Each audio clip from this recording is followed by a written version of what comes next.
अनय साहित्य क्लासेस में आप सभी का मैं अर्चना शुक्ला बहुत बहुत स्वागत करती हूँ। आज हम लोग हिंदी व्याकरण में संधि के प्रकार में, स्वर संधि के प्रकार में यड़ संधि पढ़ने वाले हैं। कल की कक्षा में हमने आपको वृद्धि संधि बताया और आज की कक्षा में यड़ संधि बताएंगे। ठीक है, चूंकि संधि में आपको स्टेप बाय स्टेप इसलिए बता रहे हैं जिससे कि आप लोगों को बेहतर ढंग से समझ में आ जाए। तो आज हम यड़ संधि पढ़ने वाले हैं। आइए देखते हैं यड़ संधि क्या है, किसे कहते हैं। यड़ स्वर संधि, यड़ स्वर संधि यदि ई या उ या री के बाद आ नहीं, ई हा, मतलब यदि ई और उ के बाद जब पहले शब्द के अंत में, इसके पहले आप आ पढ़ते आए हैं। आपने वृद्धि स्वर में भी आ पढ़ा, पहले शब्द में आ, दीर्घ में भी पढ़ा, गुण में भी पढ़ा। अब वो प्रक्रिया चेंज हो गई है, इसलिए आपको ध्यान से पढ़ना है कि जब पहले शब्द के अंतिम वर्ण में ई रहे, मतलब ह्रस्व ई या दीर्घ ई रहे, उ ह्रस्व उ या दीर्घ उ रहे, अथवा री रहे, तो जब ई रहेगा तो ई का या बन जाएगा, और उ रहेगा तो उ का वा बन जाएगा, और री रहेगा तो री का रा बन जाएगा। लेकिन इन सब पे या, वा और री पर स्वर किसके हिसाब से लगेगा? मात्राएं लगेंगी सेकंड शब्द के पहले वर्ण में जो स्वर रहेंगे उसी के हिसाब से मात्राएं लगेंगी। जैसे यड़ संधि, यदि प्रथम शब्द के अंतिम में ई उ और वा, सॉरी ई उ और री रहे, और तो ई का या, उ का वा और री का रा हो जाएगा, और मात्रा उस पे दूसरे शब्द के पहले वाले वर्ण पर जो मात्रा रहेगी उसी के हिसाब से वा या रा पे मात्रा लगेगी। आइए इसको संधि विच्छेद करेंगे, संधि विच्छेद को संधि करेंगे तब क्लियर हो पाएगा कि क्या प्रक्रिया है यड़ स्वर संधि में। जैसे यड़ स्वर संधि में ई धन आ का उदाहरण देखिए। यदि धन अपि, अभी तक आपने दीर्घ, गुण और अयाद में देखा कि पहले शब्द के अंतिम वाले में आ ही आता रहा और यहाँ के स्वर बदलते रहे, दूसरे वाले शब्द के स्वर बदले हैं। लेकिन अब ऐसा नहीं होगा, यड़ में आपको पहले वाले शब्द के ही स्वर बदलते मिलेंगे।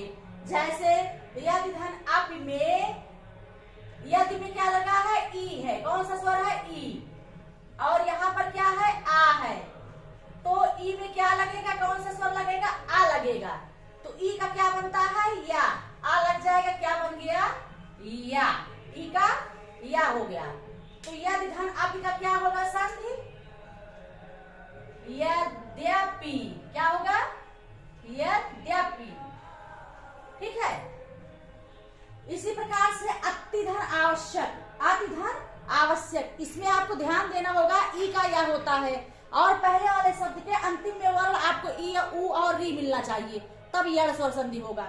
तो यहाँ अति में ई है, धन आ में बड़ा आ है, तो या बड़ा हो जाएगा। ठीक है।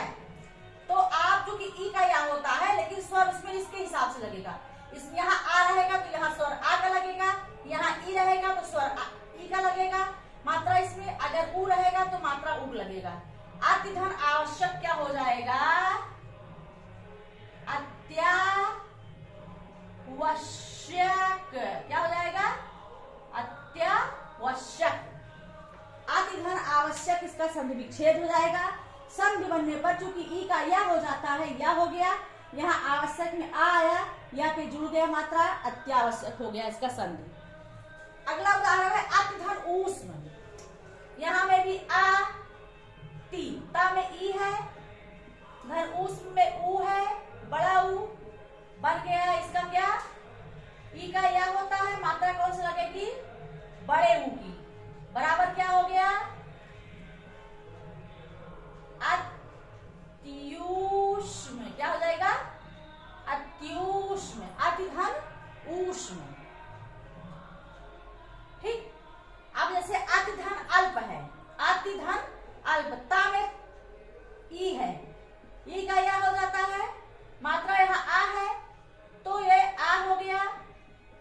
ई में क्या जोड़ा, या बन गया है। अति धन अल्प, इसका उदाहरण क्या हो जाएगा, अत्यल्प। क्या हो गया, अत्यल्प। जब यहाँ ता से मात्रा है ई निकल गई तो ये ह्रस्व क्या अल्प हो जाता है, आधा हो जाता है, जिसे आप कहते हैं आधे अक्षर हो जाते हैं। नी धन ऊन, ना में ई है, ई निकल गया, ऊन बड़ा ऊ है तो यहाँ ई का या हो गया, लेकिन या में कौन सी मात्रा लगेगी, ऊ की, चूंकि यहाँ पर ऊ है, ऊ हो गया। अब बन गया ना, आधा हो जाएगा, चूंकि ना का यहाँ उतर गया, आधा ना हो गया। फिर यहाँ यू लिखा जाएगा, यहाँ उतर आया, ना बचा तो क्या बन गया, ये न्यून। क्या बचा, नी धन ऊन का न्यून। ये बहुत ही महत्वपूर्ण है, न्यून जो है बहुत महत्वपूर्ण है, ठीक है। अब आ गया देवी धन आगमन, देव्यागमन।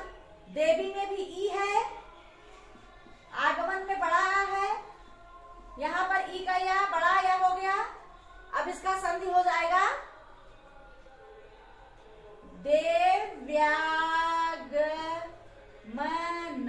अब आप सोचते होंगे आधा अक्षर यहाँ कहाँ आ गया, जब यहाँ हुआ का ई यहाँ उतर जाएगा तो ये क्या बचेगा, हलंत युक्त बचेगा, आधा अक्षर बचेगा।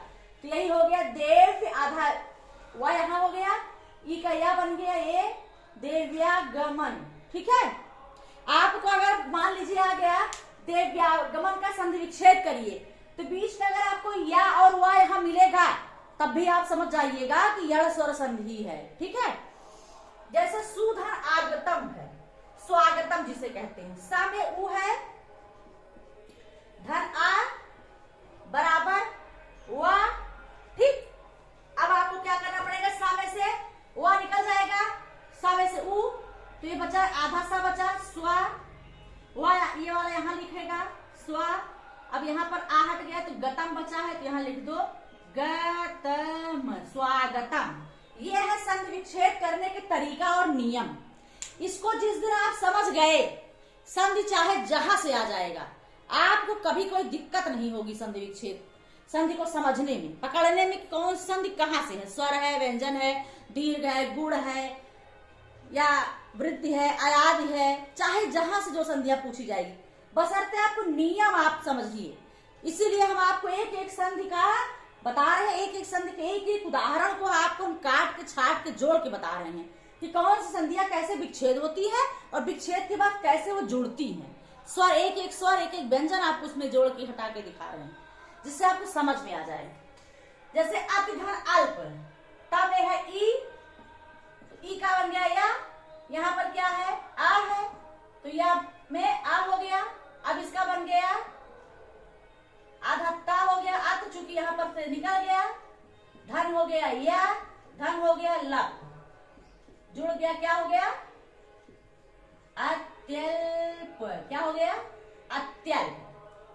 जैसे प्रति धन उपकार, प्रति में ई है, धन ऊ है, कौन सा छोटा ऊ है, ई का या हो गया, या में छोटा ऊ बन गया, क्योंकि यहाँ मात्रा ऊ की है। मैंने बताया या आवा और रा में वही मात्रा लगेगी जो दूसरे वाले शब्द के पहले में स्वर रहेगा, वही स्वर वही मात्रा इसमें लगेगी। अब आप देखिए प्र आधा त, ये ऊ, प्रत्यु, पकार, चूंकि ऊ हट गया पकार बचा, पकार क्या हो गया प्रत्युपकार, क्या हो गया प्रत्युपकार। जैसे प्रतिधन एक है, प्रतिधन एक, ई धन ए बराबर ई का या हो गया, यहाँ पे एक ही मात्रा लग जाएगी, चूंकि यहाँ के स्वर बदल गए हैं, यहाँ पे एक ही मात्रा हो गई। अब बचा प्र और आधा त, धन यहाँ पे एक ही मात्रा ये, फिर बचा क, बच गया, यहाँ पर बन गया प्रत्येक, प्रत्येक बन गया। ऐसे प्रत्येक बनता है, ये प्रक्रिया होती, पहले प्रत्यय और एक होता है, फिर उसके बाद उसमें से मात्राएं निकलती, एक अय्या बन जाता है, फिर आधा प्र और आधा ता बचता है, फिर ये जो बने रहते हैं स्वर दो वर्ण मिले रहते हैं, ये बने रहते हैं, फिर क्या बनता है, बच गया प्रत्येक बन गया। अब दध धन ओदन, दध में धा में ई है, ई का या और ये ओदन है, ओ की मात्रा है, तो यहाँ पर या ई का तो या बन जाएगा, लेकिन मात्रा यहाँ पे कौन सी लगेगी, ओ की, तो ये क्या हो गया ओ। ठीक, अब आप इसका संधि करिए। आधा ध हो गया और यो हो गया, द हो गया न, दध्योदन। क्या हो गया? दध्योदन। सुधन अल्प, स में उ धन आ, उ का क्या बनेगा? वा। अब क्या बनेगा? स्व, आधा स्व आधा सा हो जाएगा, यहाँ वा होगा, यहाँ लप स्वल्प। ठीक है, चूंकि सा का उ निकलेगा तो ये आधा हो जाएगा, शब्द आधे शब्द हो जाएंगे, वो आधा अक्षर हो जाएगा। और ये आ यहाँ निकल गया, ए हट गया तो आधा ला और पा, वा तो बन गया यहाँ से ना, उ और वा से क्या बन गया? वा बन गया, स्वल्प। अगला है पितृधन आदेश। पितृधन आदेश, तो यहाँ पर रा हो गया ना पहला, तब क्या लगा है? रा, तो री हो जाए। धन आदेश आदेश, तो री का क्या बनेगा? री का बने री धन आ बराबर रा। अब बन गया पी, आधा ता मेरा लग गया पित्रा देश। पित्रा देश, री का रा हो जाएगा। जब पहले वाले शब्द के अंतिम में यहाँ स्वर ई, उ और रा रहेगा, री, तो ई का या, उ का वा, री का रा हो जाएगा। ठीक है, और स्वर उसमें कैसे लगेंगे?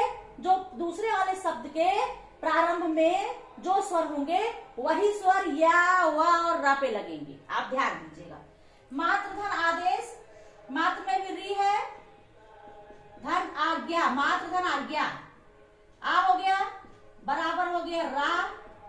अब मात्राज्ञा इसका हो जाएगा, मात्राज्ञा। अनुधन ऐसड़, अनुधन ऐसड़, ना में उ है, उ और ए, उ का क्या होता है? वा, लेकिन वा पे मात्रा यहाँ लगेगी, ए है तो वे हो जाएगा, वा पे ए मात्रा लग जाएगी। अब इसका हो गया संधि अन, चूंकि ना पे उ निकल गया आधा ना बचा, वे पूरा लिखा जाएगा अन्वेषण। ये 2021 में, सॉरी 2016 वाले में टीजीटी में यह प्रश्न आ चुका है, पूछा गया है ये प्रश्न। ठीक है, तो अनुधन ऐसड़, मनधन अंतर, मनवंतर हो जाएगा।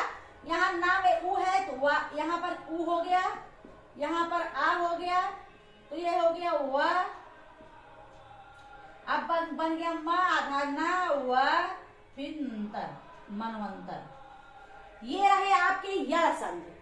यड़ संधि के मैंने इतने सारे उदाहरण आपको समझाया कि कैसे संधि बनता है और विच्छेद के बाद कैसे उसका संधि होता है वर्णों का।